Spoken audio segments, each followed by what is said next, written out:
Oke, kawan-kawan semuanya, Assalamualaikum warahmatullahi wabarakatuh. Seperti biasa, gue balik lagi di channel YouTube ini ya. Oke, untuk kesempatan kali ini, gue ingin sedikit masih melanjutkan pembahasan terkait dengan dugaan ijazah aspal dari Mukidi ya. Ini sebenarnya kalau kita mengulas ya terkait dengan keaspalan ijazahnya Mukidi dari ijazah S1-nya yang katanya dari UGM itu ya. Itu sebenarnya sudah banyak sekali tanda-tanda yang menunjukkan keaspalan ijazahnya Mukidi 100%, bahkan 11.000 triliun persen kita yakin. Hakul yakin ijazahnya Mukidi itu aspal ya. Karena kalau gue sendiri kan kuliah S1 dan S2 ya.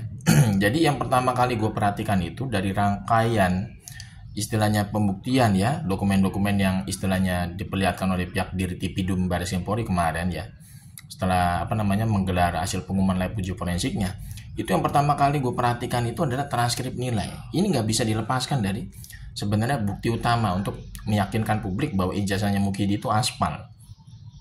Kalau kita perhatikan ya secara seksama, ini berulang kali gue katakan ya, transkrip nilainya Mukidi itu yang diperlihatkan di layar proyektor di pihak Baris Krim Polri kemarin ya, itu kan ternyata tulisan tangan ya. Jadi transkrip nilai yang katanya punya Mukidi itu malah modelnya adalah tulisan tangan. Itu kan gak masuk akal sebenarnya, transkrip nilai asli itu kok tulisan tangan gitu ya. Rata-rata kalau tulisan tangan itu gak mungkin itu ya dijadikan bukti otentik buat sebuah dokumen. Transkrip nilai itu asli ya, transkrip nilai asli itu tahun 80-an itu menggunakan mesin ketik gitu ya, bukan tulisan tangan. Kemudian transkrip nilai aslinya Mukidi itu terdapat nilai D sebanyak 6 mata kuliah. Ini udah semakin jelas sebenarnya Mukidi itu nggak mungkin bisa lulus, nggak mungkin punya ijazah asli dari universitas. Karena rata-rata ya, yang namanya mahasiswa punya nilai D sebanyak 6 mata kuliah itu nggak mungkin bisa lulus, yang ada DO. Contoh di kampus gua, ya gua kuliah nih di kampus gua ya. Kalau misalkan mahasiswa ya yang kuliah di kampus gua punya nilai D sebanyak 3 mata kuliah aja, kemudian sampai semester 4 yang nggak ada perubahan, semester 5 itu langsung di DO kalau kuliah di kampus gua.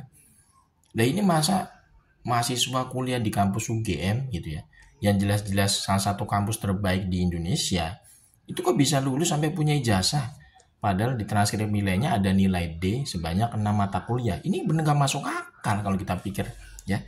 Kita yang pernah kuliah ini kan merasa ini orang, waduh, bener-bener gak masuk akal orang ini bisa punya ijazah asli, bisa lulus dari universitas dengan transkrip nilai sebobrok itu, punya nilai D sebanyak 6 mata kuliah. Ini sangat sangat aneh bin ajaib kalau Mukidi ini bisa lulus dari universitas dengan nilai sebobrok itu. Ditambah lagi transkrip nilainya Mukidi itu jelas-jelas tidak ada tanda tangan dari pejabat teras universitas maupun fakultas. Ya di transkrip nilainya Mukidi itu nggak ada tanda tangan dari rektor, nggak ada dekan dari Fakultas Kehutanan UGM saat itu, ya kan? Itu udah clear sebenarnya. Gak mungkin transkrip nilai model kayak gitu, transkrip nilai otentik, itu transkrip nilai abal-abal.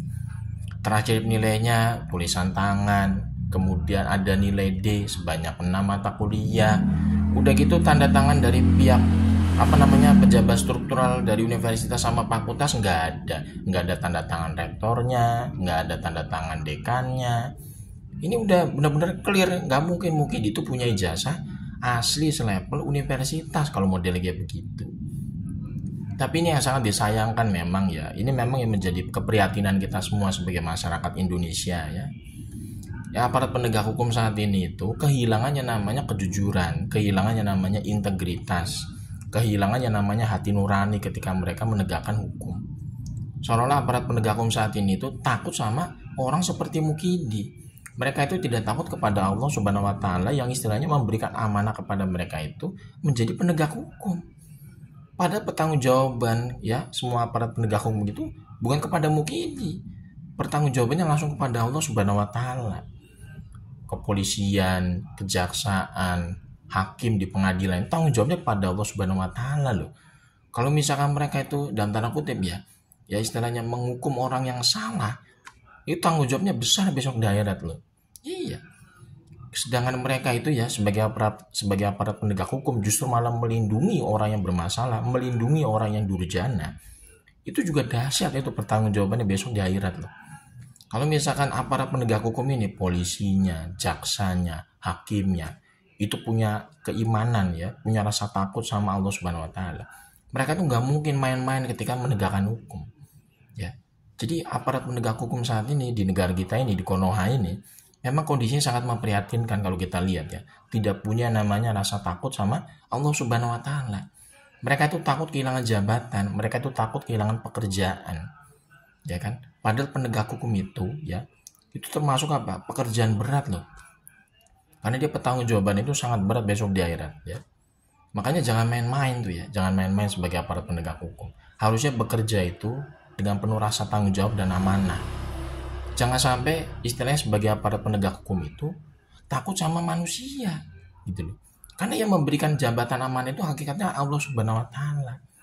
Ya kan? Manusia itu cuma perantara. Lu dikasih jabatan sebagai Kapolri, dikasih jabatan sebagai kabar reskrim, dikasih jabatan sebagai Polda, Kapolda, itu sebenarnya hakikatnya cuma perantara manusia-manusia itu. Hakikatnya yang memberikan jabatan kepada kalian semua itu adalah Allah Subhanahu wa taala.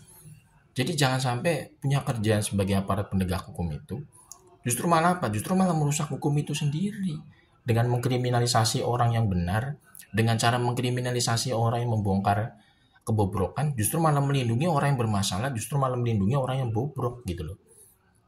Nah, ini gue sangat sedih gitu ngelihat proses penegakan hukum terkait dengan kasus ijazah Spanya Mukidi ya.